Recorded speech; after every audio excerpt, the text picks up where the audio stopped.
Welcome to the High Arctic. In the summer of 2026, I embarked on an expedition to one of the most remote and rugged corners of our planet, Svalbard. This is where my journey begins. For one incredible week, I travelled aboard the Ocean Albatros with Polar Latitudes Expeditions and Explore Earth, navigating a landscape of immense glaciers, icy fjords, and drifting sea ice, where the undisputed king of the Arctic is always on the move. We've got polar bears. Everyone was just starting to go to bed and they made the announcement. It's about 11:30 at night. We've got 3 polar bears right there. From vast colonies of Bronix guillemots packed onto towering cliffs, It's just birds, birds, birds. to walrus hauled out beneath the midnight sun, curious beluga whales cruising the fjords, and Arctic foxes surviving on the edge. Every day brought a new encounter with the wild. Had an Arctic fox scaling the cliffs, its grounded egg come running down the mountainside. Pushing north through the pack ice, we shared the frozen wilderness with bearded seals, and took advantage of the endless daylight to search for the Arctic's ultimate predator. A symbol of the far north, and the ruler of this frozen realm, the polar bear. Join me as I explore a land shaped by ice, ruled by wildlife, and illuminated by 24 hours of daylight. This is a place where nature is in charge. Adventure awaits around every corner, and unforgettable moments are never far away. This is Svalbard. After a 3-hour flight from Oslo, I arrived in Longyearbyen on Spitsbergen Island, ready to start my Arctic adventure with a spot of birdwatching. And I have barnacle geese, one of my favourite birds. They spend the winter on the west coast of Scotland before returning and flying 2,000 miles back to Svalbard to breed and raise their young. And right now I've got a few groups just stuffing their faces here on the vegetation, having a chitter chatter, and you can hear it all around the town. Leaving the geese to carry on feeding, it was time to meet the expedition team, board the Zodiacs, and make our way out to the ship. And then, following a mandatory lifeboat drill, we were finally ready to set sail. It's been a very special first day here in Svalbard. We've left Longyearbyen, we're heading out to sea. Barentsburg is just behind us in the distance, the only Russian base still up here in Svalbard. And it's been a perler, wall-to-wall sunshine. We've had some great birds to start our trip off with. Svalbard barnacle geese, a big favourite. We've had a few snow buntings, and there's been lots of fulmars, puffins, guillemots and little auks as we're setting sail. And we also had our first encounter with a Svalbard reindeer this morning. Just walking around, minding his own business, didn't mind that all the happy tourists were there taking this picture and taking videos. And then, as we were heading out of the harbour, we actually had a little group of walrus hauled out on a beach, a very distant view. I got a very wobbly, very distant piece of footage, but we're now heading out, and tomorrow we're heading northwest up the coast to Magdalenefjorden. With the summer sun lighting the way, we settled into our first night aboard the Ocean Albatros, excited for the adventures that awaited us. Little did we know that the following evening, something truly remarkable would appear on the horizon. By the afternoon of our second day, we'd arrived in the breathtaking Magdalenefjorden, a landscape of towering peaks, vast glaciers, and rich Arctic history. We explored its pristine shoreline by Zodiac, spotting several harbour seals taking a snooze, before coming ashore at a historic landing site to uncover traces of Svalbard's whaling past, and the stories of those who ventured into the high Arctic centuries ago. We've come ashore at Gravneset, a beautiful spot halfway along Magdalenefjord. It's a stunning location, but has a pretty dark past. This is an old whaling station that was established back in the 1600s. It would have been very basic. All the whalers would have been living in tents and small cabins just along the coast here. And I guess its name, Gravneset, as it translates as the Grave Peninsula. And up on the hill there is why. That is the cemetery, and there's about 130 graves, all hidden beneath the snow.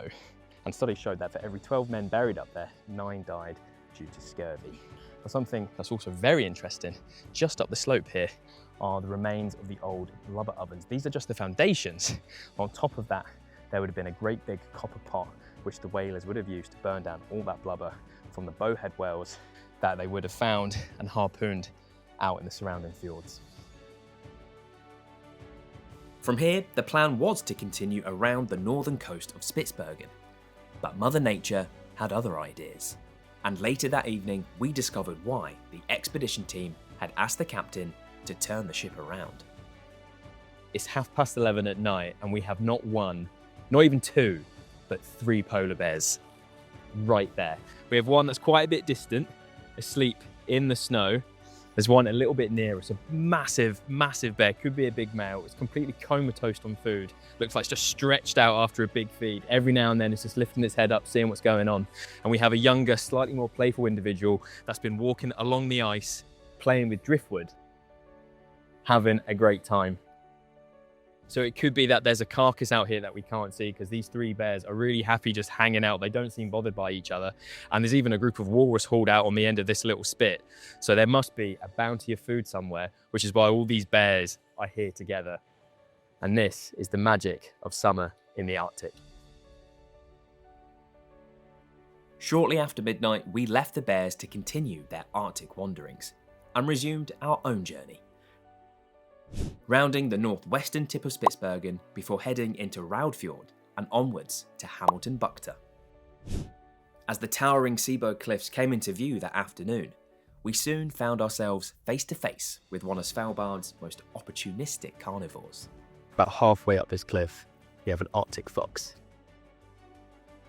We just watched him grab an egg. We've gone into a guillemot nest. He's now running down the slope. These foxes have the warmest fur of any mammal in the Arctic, allowing them to survive winter temperatures as low as -50 degrees Celsius. As soon as he goes in against the rocks, it's so hard to see. And unlike many mammals, their feet are covered in fur, providing them with extra insulation and grip on the snow and ice. From here, we sailed overnight to Gimlebreen Glacier on the island of Ny-Ålesund. Translating as Northeast Land, it is the second largest island in the Svalbard archipelago, covering nearly 15,000 square kilometres. This is the Gimlebreen Glacier, and it gets its name from Norse mythology. It's named after the Norse god Gimli. This is where all the gods came after the Ragnarok destruction of the world. That afternoon, we cruised deeper into Longyearbyen, where I had one of the most breathtaking bird-watching experiences of my life. The bird cliffs here at Alkefjellet are a bird watcher's dream. It's home to about 60,000 pairs of Bronix guillemots. These cliffs are about 100 metres high. There's kittiwakes and glaucous gulls keeping an eye out from above, and it's just a bit overwhelming for the senses. The sights, the smells, and the sound of all these birds calling away. The name Alkefjellet sort of translates to Orc City or Guillemot Mountain. And you can see why. I've never seen anything quite like this before. It's just like a giant swarm of bees, but it's just birds, birds, birds as far as the eye can see. And it's not just up on the cliffs, up on the stack. As far as you can see out to sea, it's just birds. Feeling very conscious that if I look up with my mouth open for too long, I'm going to get a bit of a nasty surprise. Absolutely phenomenal. This is what I love most about being out in a Zodiac, getting to explore beautiful remote places, being surrounded by wildlife. It has been another belter of a day here in northern Svalbard. We've had wall-to-wall sunshine, we've had walrus taking it easy out on the ice, we've had 60,000 guillemots flying over our head, and we're now about to set sail and head 140 nautical miles north into the pack ice. The next morning began a little differently. flat calm, glassy seas, not a breath of wind, black guillemots weaving through the drifting ice, and then, just after 9 AM, the moment we'd been waiting for. We're over 81.5 degrees north and we've entered the pack ice. Now this is all frozen sea ice, the drift ice that has all been pushed together by wind and by currents to form this enormous pack, and the ship is slicing through it like butter, and the sound of the ship just pushing the ice apart. Absolutely incredible. Standing out on the ship's wings, we watched as the Ocean Albatros carved a path through the sea ice. Then, resting among the floes ahead of us, we spotted our first bearded seal of the trip. The bearded seal is the largest of all the Arctic seals. They can reach lengths of about 3 meters and weigh in at up to 450 kilos. And with that long sausage body, they're kind of like a living sleeping bag with a tiny head, just full of fat and blubber, being so well adapted to life up here in the Arctic. And they're named after their great big whiskers, which can be about 30 centimeters long, which gives them that name, the bearded seal. In Latin, the barbatus. We've been watching 2 individuals. One of them was quite close to the ship, resting on an ice floe, just sunning itself, having a little scratch, sorted its whiskers out before it drifted away behind us. A really nice view and an Arctic species that I've been very excited to see. With the bearded seals fading over the horizon, we turned south and carefully weaved our way out of the pack ice. Accompanied by kittiwakes dancing above the floes, we travelled through the night back towards the rugged fjords of northern Spitsbergen. By morning, we'd arrived at Texas Bar, a historic trapping site where a tundra hike Feels a bit like walking on the moon. offered a fascinating glimpse into the lives of the trappers, hunters, and explorers who once inhabited this remote Arctic wilderness.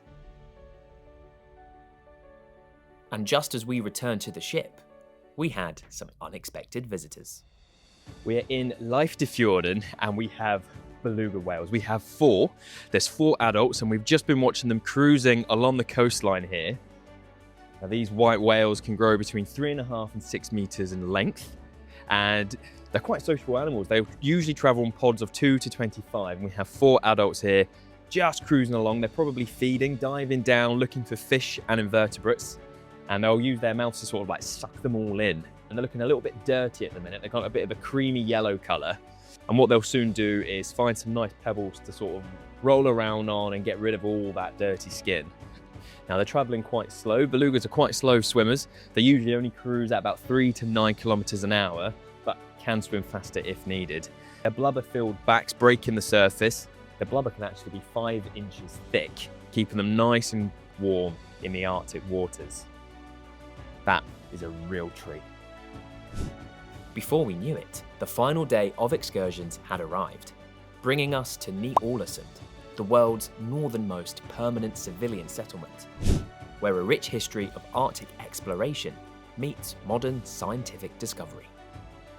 So Ny-Ålesund is the world's most northerly settlement. In the winter, it's home to about 40 people, but in the summer, this increases to about 200, and it's primarily all scientists and researchers that come in here from all over the world, from Italy, Norway, China, Korea.